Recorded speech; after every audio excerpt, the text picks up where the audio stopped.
A goal I have for this channel is to focus as much as I do on the outcomes, so producing YouTube videos, as much as I focus on the process. Part of that is because I'm very process or very outcome focused, or I neglect it's not about the journey, not about the destination, it's the journey. And that means I want to share what I'm learning as I create, so that one, if you're starting your own channel, you can have some sense of what it's like for other people. We won't have the same experience, but I like to be transparent about mine. And really, it's less about being It's less about being transparent and more about really crystallizing what I've learned. And that's one of the things that I like about YouTube. I think the best way to learn, or one of the best ways to learn at least, is to teach, which is why I started the YouTube channels, to be able to share what I've learned. Specific to my YouTube journey so far, it's been slower than I planned. My goal was to post videos weekly, which would mean by now I would have up to, I don't know, close to 20 videos, and I have 7. I think this will be the 8th one. And I've been doing this for about 100 days and wrote down some of what I've learned so far to share. And in this video, I'll reflect and summarize on that again, because it helps me learn. And it also might give you some ideas or just some things to prepare for when you're starting your YouTube channel. The first lesson was I bought too much stuff in the beginning.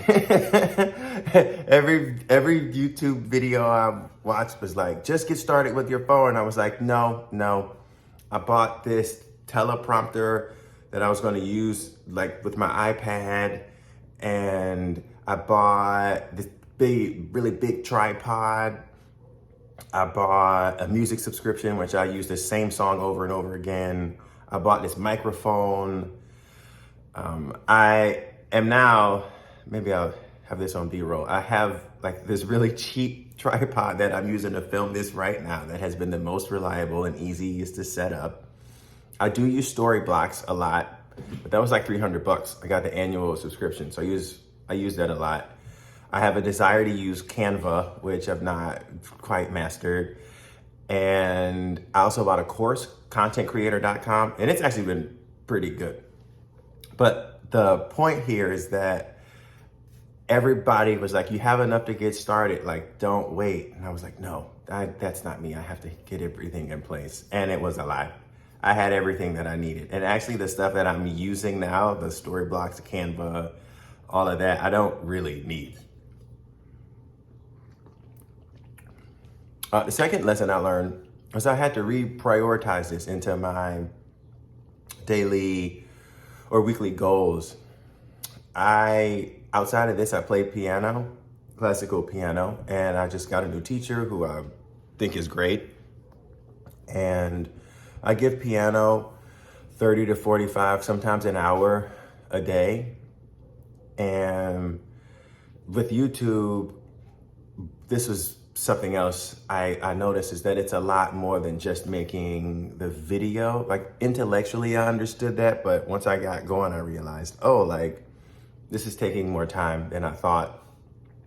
I'm also in a period of my life where I am doing really good or have made big improvements in like hanging out with people, meeting my friends, making new friends.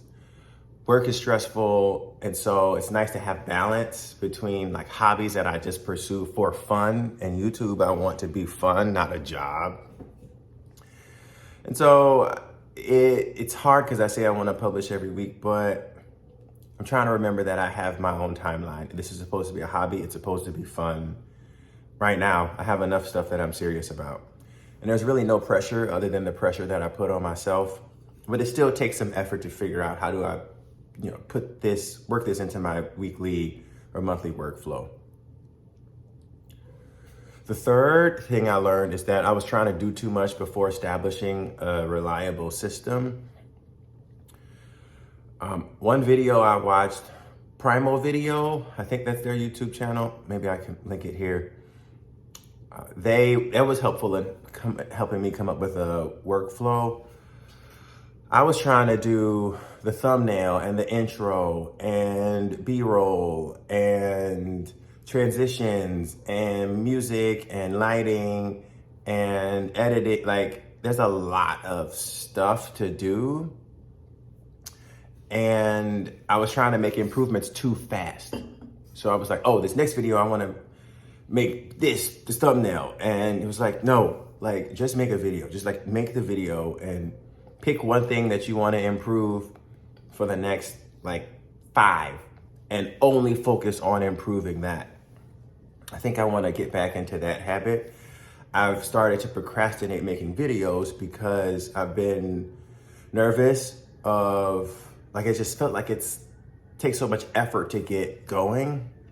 And that's not what I want out of this yet. So I have to find a way to make it as fun and as easy to start. Like, I want to be able to do this.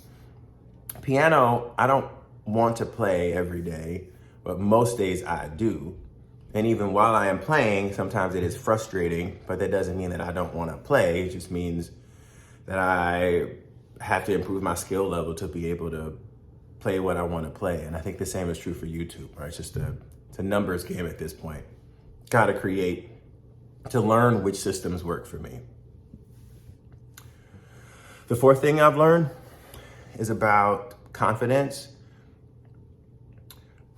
And this is varied. One confident or thing I notice is that when my partner's home, I'm afraid to record. I'm like, oh, I don't want him to hear me.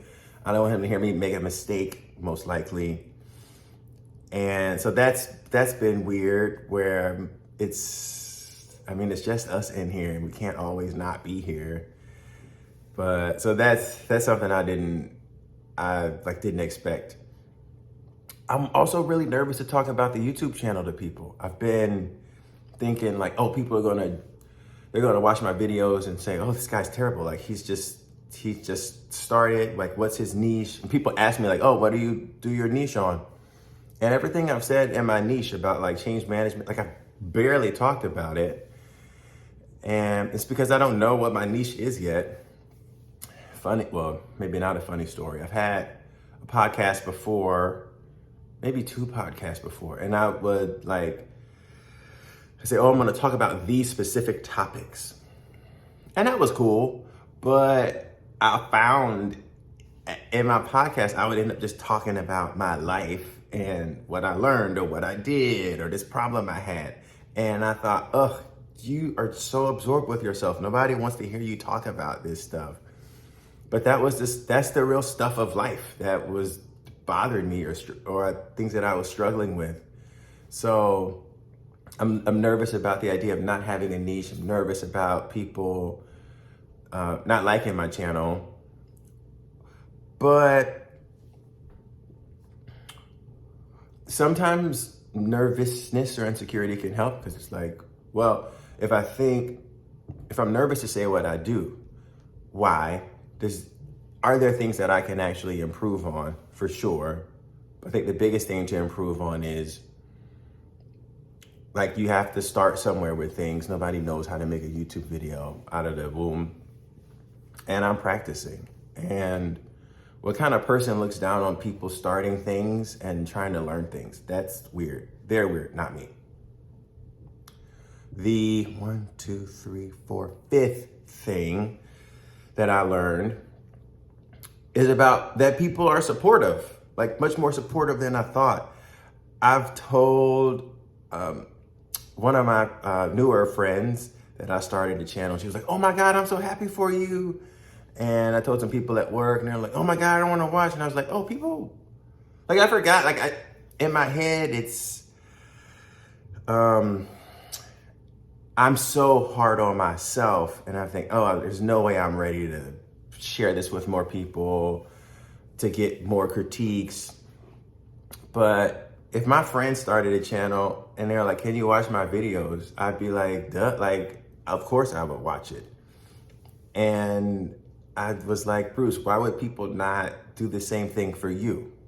So that's been fun. The final thing I've learned, and maybe this is this is really about my goals for the future. This idea of the niche is very limiting for me.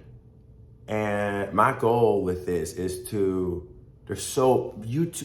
thing about making YouTube videos is that there's so much goodness in it.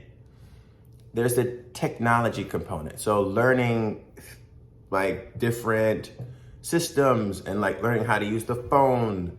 There's videography. So it's learning about lighting and how to tell a story. There's lots of stuff on audio and editing. I'm starting a new editing software. I'm moving from iMovie to DaVinci Resolve. So there's script writing. There's like storyboarding. There's just so many components of it that it's fun to learn. And I want to keep it where it's fun to learn. So that's a goal that I have. And so the videos, I don't know what I'll talk about until I'm ready to talk about it. There's a ton of stuff I want to talk about. And I even thought about maybe just making 50 videos and evaluating none of them. Just make them, just produce the content. And if people like it, they do. If not, they don't. It's not a big deal. But it's for me to get in the habit of producing, which I think I might do. Along that point, I have worked hard, or I'm trying to reconcile making videos that people want to watch. Like, I think that's something I've heard a number of experts say, like, you should make a video that you want to watch. But when I first started this, I was like, well, this is for me first. This is for me to process my ideas, for me to have fun, to learn something new. It's for me, and it's for y'all second. I still feel that way. So, yeah, I don't know what to do about that. And I am, my next two bullets were contradictory. One of them was like, I want to focus less on technology and just focus on opening up the camera. And then it's like, well, I am learning this new editing software, DaVinci Resolve.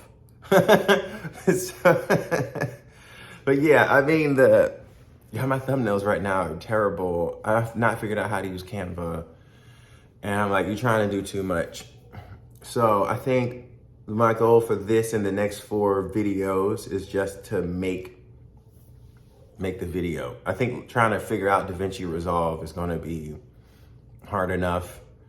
And then maybe after I get the hang of editing in there and making videos, I can pick one really small improvement and try to make that for the next 5. But I think the next 4 is just to try to get familiar with recording, using this new editing software, not letting perfection be the enemy of good, and continuing to produce content. Thanks for tuning in, and I look forward to talking to you again soon. Bye.